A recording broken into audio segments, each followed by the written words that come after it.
오늘의 말씀 중에 부담이 되는 이런저런 이야기가 나오더라도 이해와 용서를 바랍니다.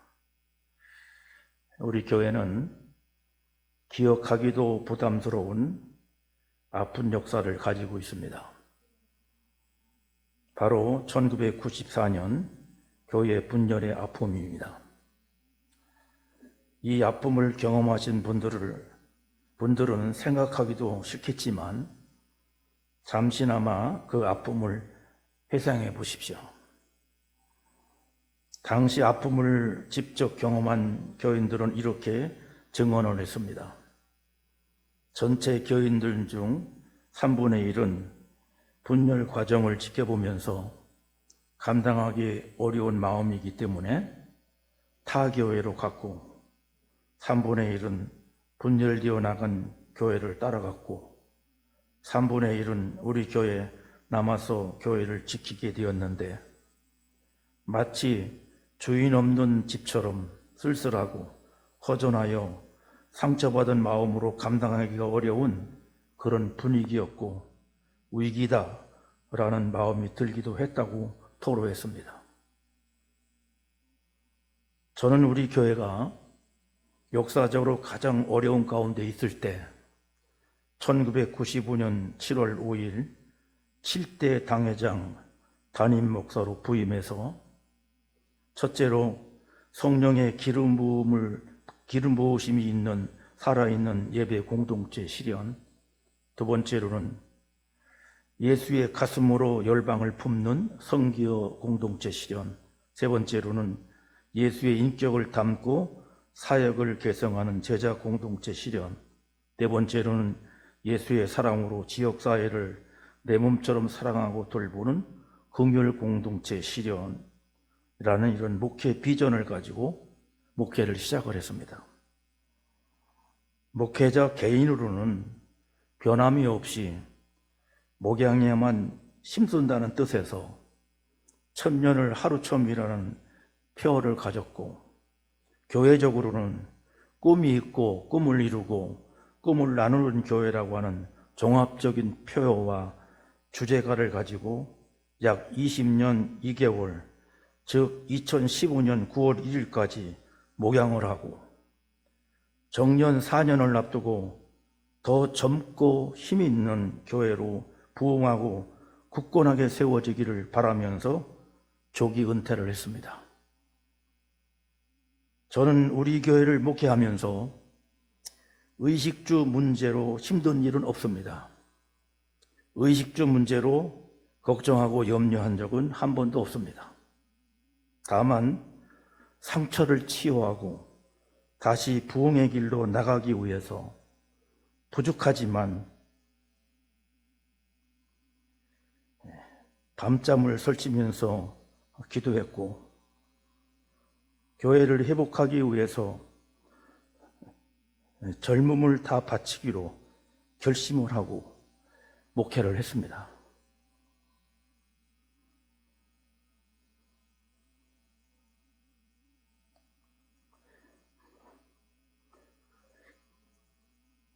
아주 큰 대형 교회는 이루지 못했지만은 그래도 몇백 명이 모이는 교회로 성장을 해서 상처가 회복되고 안전 띈 교회가 되어 너가 와서 목회를 하더라도 행복한 목회를 할 수 있는 교회를 이루었습니다. 솔직한 고백입니다만은 저는 제가 목회할 때보다도 더 잘 되는 교회가 되기를 간절히 바라면서 교회 재정이 아닌 제 개인 사비 100만 원을 들여가지고 목사 가운을 새로 맞춰서 후임 목사님께 직접 입혀주면서 오늘부터 이 교회의 목양을 맡기니까 선한 목자가 되라고 당부를 하였습니다. 여러분이 다 함께 보았을 것입니다. 이렇게 했는데 자금에 우리 교회에 일어나고 있는 오늘도 밖에서 비상대책이라는 희귀한 현수막을 걸어놓고 마치 노조가 시위하듯이 하는 모습을 볼 때 제 마음이 얼마나 아프고 괴로운지 여러분들이 아시리라 믿습니다. 조기 은퇴하여 목회를 맡기고 나간 다음에는 교회나 후임 목사님에게 부담을 주지 않기 위해서 예배 출석도 하지 않았습니다. 물론 그동안 이런저런 염려하는 소리가 간접적으로 들리기는 했지만 전혀 관여하지 않고 조용히 기도하면서 누구보다도 무거운 마음으로, 아픈 마음으로 시간을 보냈습니다. 지난 1개월 동안 단피로 목사님께서 오셔서 은혜롭게 예배를 인도를 해 주셨습니다. 그때도 당회장께서 원로 목사가 예배를 인도해야 된다고 말했지만은 무겁고 아픈 마음을 가지고는 도저히 감당하기가 어려워서 사양을 했습니다. 1개월이 지나서 당회장이 다시 원로 목사가 당연히 인도해야 된다고 하기에 여전히 아프고 무거운 마음이지만은 용기를 내서 오늘 이 자리에 서게 되었습니다. 저는 오늘부터 옛날처럼 교회와 모든 교인들을 동일하게 사랑하고 소중히 여기면서 주어진 기간 동안 최선을 다해서 사역을 잘 감당하려고 합니다. 여러분도 마음의 동요 없이, 마음의 흔들림이 없이 사람 중심이 아닌 교회 중심의 신앙생활을 하십시오. 목사가 교회를 위해서 존재하는 것이지 교회가 목사를 위해서 존재하는 것이 아닙니다. 따라서 교인들도 주님과 교회를 위해서 충성해야지 사람에게 충성하는 것이 아닙니다. 목사는 왔다 가도 가고 또 오기도 하지만은 교회는 이곳에 항상 서 있어서 죽어가는 영혼들을 구원을 해야 합니다. 이 점을 여러분들이 잘 이해하시고 신앙생활 지혜롭게 잘 하시기를 간절히 바랍니다. 이 시간에는 어려운 때 신앙인의 태도라는 이런 주제의 말씀으로 은혜를 받고자 합니다. 다 같이 어려운 때 신앙인의 태도. 코로나 사태는 우리에게 지금까지 걸어보지 못하고 겪어보지 못했던 위기를 실감하게 하였습니다. 길어져 가면서 예상보다도 더 심각한 피해가 나타나고 있습니다. 게다가 이 사태가 언제 끝날지 도무지 예측할 수 없다는 것이 우리를 곤욕스럽게 합니다. 그리고 이 사태가 끝이 난다고 해도 과거로 되돌아갈 수 없다는 것이 우리를 두렵게 합니다. 이 코로나 사태는 교회에도 심각한 위기를 가져다 주었습니다. 현재 한국 교회는 80% 정도가 교인이 50명 이하입니다. 그리고 이런 교회들은 자체 건물을 가지고 있지 못합니다. 겨우 임대료 내고 운영비를 감당하고 있고, 그렇지 못한 교회는 교단이나 대형교회의 지원을 받아가면서 겨우 버티고 있습니다. 그런데 이런 코로나 사태 이후에 교인들이 절반 이상 출석하지 못하면서 버티기 힘든 상황을 맞이하고 있습니다. 벌써 문을 닫은 교회들이 많이 생겨나고 조금 더 장기화될 경우에는 더 많은 교회들이 문을 닫게 될 것입니다. 또 코로나 사태는 세상 사람들에게 교회에 대한 부정적인 인식을 심어 놓았습니다. 특히 신천지 집단에서 시작된 집단 감염 때문에 교회와 이단을 구별하지 못하는 세상 사람들로서는 마치 교회가 이 시대에 큰 책임이 있는 것처럼 생각하게 됐습니다. 게다가 정세균 국무총리가 느닷없이 교회 소모임에 대한 제재 조치를 발표했습니다. 정규 예배에 의해 모임을 금하고 어길 시에는 상백만 원의 벌금을 물리겠다는 겁니다. 마치 교회가 코로나 사태와 관련한 무슨 큰 범죄를 저지른 것처럼 발표를 했습니다. 이 일들은 세상 사람들이 교회를 보는 시각을 부정적으로 만들었습니다. 이것은 교회가 세상의 빛과 소금으로 그 역할을 감당하고자 할 때에 큰 걸림돌이 될 것이고, 그리고 전도하는데도 큰 장애물이 될 것입니다. 그리고 또 하나 심각한 문제는 이 코로나 사태가 교인들 사이에 모이기를 폐하는 습관을 확산시키고 있다는 것입니다. 담배 피우는 사람들이 있어요. 그런데 이 담배 피우는 사람들에게 금연 치료를 하는 전문가들이 말을 합니다. 흡연자가 3주만, 3주만 금연에 성공하면은 평생 동안 금연에 성공할 수 있는 확률이 매우 높다고 말을 합니다. 어떤 일을 3주만 지속하게 되면은 그것이 습관이 될 가능성이 높다, 그 말입니다. 많은 교인들이 교회에 나오지 않은 지 3주를 넘어서 2년이 다 되어 갑니다. 이제 교회에 나오지 않는 것이 매우 익숙한 습관이 되어가고 있습니다. 저도 몇 개월 동안 교회를 안 나가니까 나중에는 편안한 마음이 들기도 하더라고요. 편안한 마음이. 그러니 일반 성도들은 어떻겠습니까? 앞으로도 웬만큼 믿음 깊은 사람이 아니고서는 다시 교회에 나오기가 어려운 상황이 되어갑니다. 오늘 예배에 나오신 여러분들은 믿음 참 대단한 믿음입니다. 격려를 드립니다. 그리고 더 큰 문제는 다음 세대의 문제입니다. 지금 한국교회 내에 교회 학교가 있는 교회가 절반 정도밖에 되지 않습니다.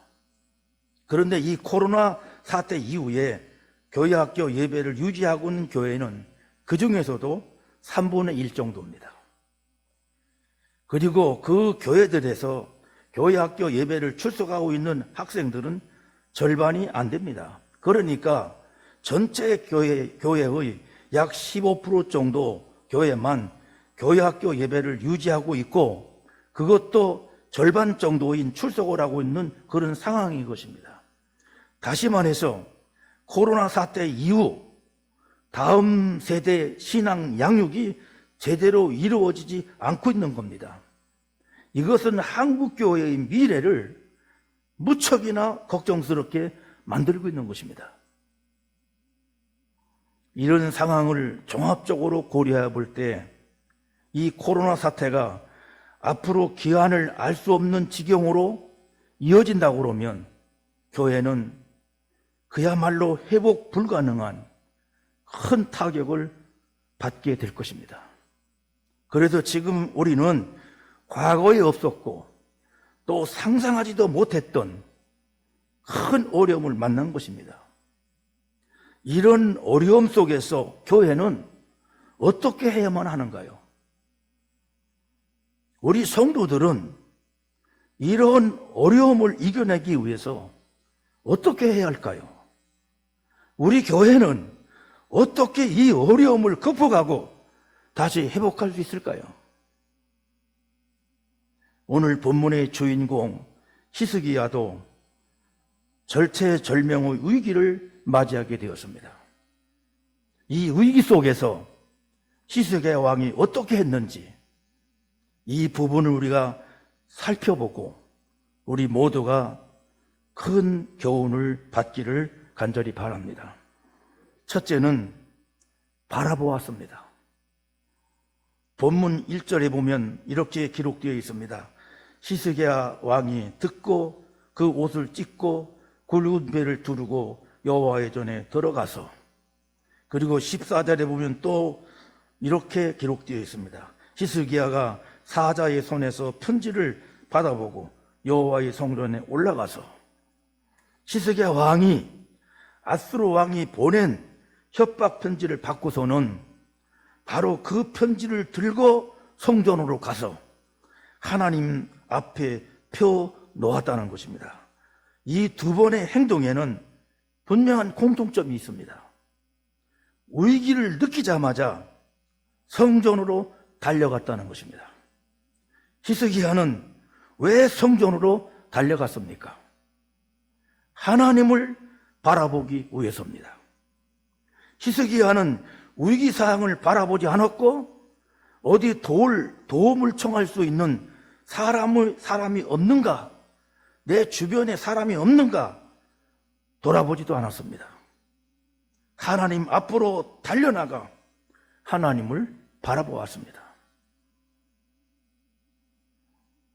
여러분 중에 혹시 고소공포증이 있는 분이 계신지 모르겠어요.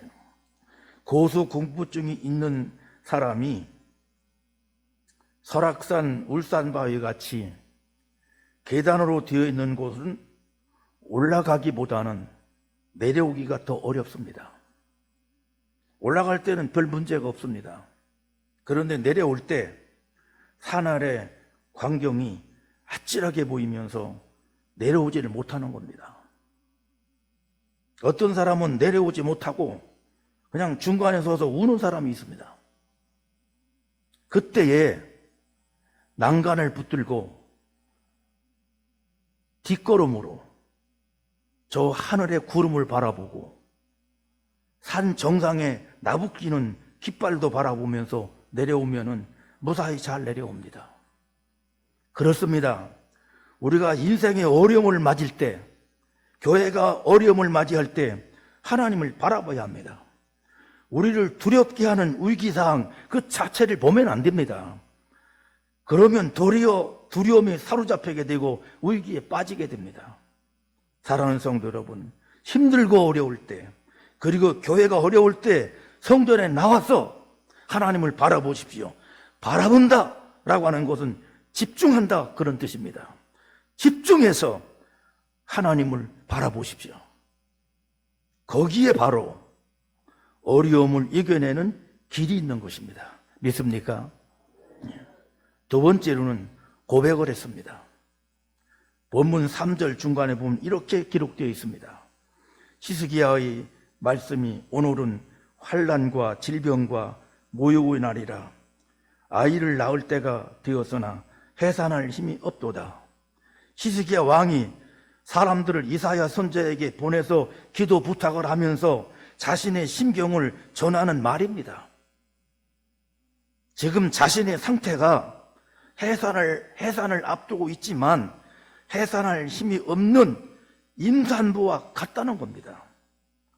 아수르가 쳐들어왔지만 자기 힘으로는 어떻게 해볼 수 없는 상황이라는 겁니다. 그러면서 본문 15절에 보면 히스기야가 이렇게 또 고백을 합니다. 이스라엘의 하나님 여호와여, 주는 천하 만국의 홀로 하나님이시라. 주께서 천지를 만드셨나이다. 자기들을 이 위기에서 구원해 줄 수 있는 분은 오직 하나님 한 분뿐이라고 하는 고백을 드리고 있는 것입니다. 다시 말하면 지금 자기에게는 하나님밖에 없다는 것입니다. 자기 자신에게는 하나님밖에 없습니다 라고 하는 고백을 하는 것입니다. 하나님께서 이 고백을 소중하게 여기시고 그리고 그 고백을 받으시고 역사하셨습니다. 오늘 어려움을 맞이하고 있는 우리가 이런 고백을 드려야 합니다. 우리 힘으로는 이런 어려움을 이겨낼 수가 없습니다. 우리 힘으로는 아무것도 할 수 없습니다. 오직 하나님만 하실 수 있습니다. 우리에게도 하나님밖에 없습니다. 하나님밖에 없습니다 라는 고백을 해야 합니다. 그러면 하나님께서 어려움을 이겨내게 하실 줄로 믿습니다. 여러분들도 그렇게 믿습니까? 그 다음에 기도를 했습니다. 세 번째로. 오늘 본문 15절에 보면 이렇게 기록되어 있습니다. 그 앞에서 히스기야가 기도하여 이르되, 16절에 보면 또 이렇게 기록되어 있습니다. 여호와여 귀를 기울여 들으소서. 히스기야가 위기를 겪으면서 이제 자기 입으로 구체적으로 기도를 드리고 있는 겁니다. 19절 20절에 보면 이렇게 기록되어 있습니다. 아모스의 아들 이사야가 히스기야에게 보내어 이르되, 이스라엘 하나님 여호와의 말씀이 내가 아수르 왕 사나림 때문에 내게 기도하는 것을 내가 들었노라. 하나님께서 히스기야가 위기 가운데 성전에 나와서 기도한 것을 다 들으셨다는 말입니다. 그리고 19장 35절에 보면 이렇게 기록되어 있습니다. 이 밤에 여호와의 사자가 나와서 아수르 진영에서 군사 18만 5천 명을 친지라. 아침에 일찍 일어나 보니 다 송장이 되었더라. 하나님께서 히스기야의 기도를 들으시고 여호와의 사자를 보내셔서 예루살렘을 포위하고 있던 아수르 군사를 치신 것입니다. 그렇습니다. 하나님께서 위기 가운데 히스기야가 드린 기도를 들어주었습니다. 그리고 하나님의 방법으로 히스기야와 이스라엘 백성을 위기 가운데 몰아넣고 있는 그 사람들을 하나님이 직접 치셨습니다. 하나님의 방법으로 직접 치시고 이스라엘을 건져주셨습니다. 오늘 어려움 가운데 있는 우리에게 이런 기도가 필요합니다. 하나님 앞에 나와서 간절히 기도해야 합니다. 안타까운 것은 위기가 닥쳤는데 교회의 기도가 예전 같지 않습니다. 코로나로 인해서 교회 출석이 어려워지면서 기도가 더 약해졌습니다. 우리가 다시 기도에 불을 붙여야 합니다. 그렇게 하면 하나님의 역사는 일어날 것입니다. 여러분 믿습니까? 어려우면 어려울수록 보통 사람들은 변칙을 사용합니다. 어려울 때 변칙을 씁니다. 변칙을 사용하면 일이 더 꼬입니다. 그리고 결과가 아름답지를 않습니다. 어려울 때일수록 원리에 충실해야 합니다. 본질에 충실해야 합니다. 말씀에 충실해야 합니다. 그러면 거기에 길이 있는 것이고 그 결과도 아름다운 결과를 가져올 수가 있습니다. 바로 히스기야가 어려움 가운데 있을 때, 나라가 위기 가운데 처했을 때에 보여준 이 행동은 바로 어려움 가운데 처한 이 나라와 우리 교회에게 좋은 교훈을 주는 것입니다. 사랑하는 성도 여러분, 이제 저는 말씀을 정리를 하려고 합니다. 여러분, 제가 퇴임한 지 6년이 지났습니다. 6년 동안 은퇴 목사, 원로 목사로 있는 동안 따뜻한 문안 전화라도 한 통화 하신 분이 몇 분 계십니까? 성탄절이나 부활절, 그 이외 명절 때라도 그 흔한 문자 메시지를 보내면서 안부를 묻고 위로한 분 몇 분 계십니까? 제가 그토록 좋아하는 퉁퉁 부른 국수 한 그릇이라도 따뜻하게 대접해 보신 분이 몇 분 계십니까? 제가 나이가 들어서 기억력이 약해져서 그런지 별로 기억이 안 납니다. 여러분 참 대단하신 분입니다. 하지만 저는 여전히 변함없이 여러분과 교회를 막 뛰는 가슴으로 사랑하고 있습니다. 예전보다도 더 애타는 마음으로 사랑하고 있습니다. 이제 앞으로 담임 목사님을 모시게 될 텐데, 담임 목사님을 모실 때까지 저는 정말로 이 애타는 마음으로, 여러분들을 뜨거운 가슴으로 사랑하는 마음으로 사명을 감당하려고 합니다. 오늘도 이 마음으로 여러분들에게 간절히 호소합니다. 우리는 코로나라고 하는 어려움을 만나서 나라, 가정, 개인, 사업, 교회 모두가 힘들어하고 있습니다. 이때 우리는 어떤 태도를 취해야 합니까? 온 백성들이, 온 국민들이 지금 절망하고 있습니다. 여기저기서 힘들다는 소리가 우리 귓전에 울리고 있습니다. 이렇게 힘들고 어려운 때 어떤 태도를 취해야 합니까? 이때 우리는 하나님을 바라봐야 합니다. 전적으로 하나님을 바라봐야 합니다. 이때 우리는 현실을 있는 그대로 고백해야 합니다. 내 힘으로는 이길 수 없습니다. 해결할 수 없습니다. 하나님밖에 없습니다. 그대로 고백해야 합니다.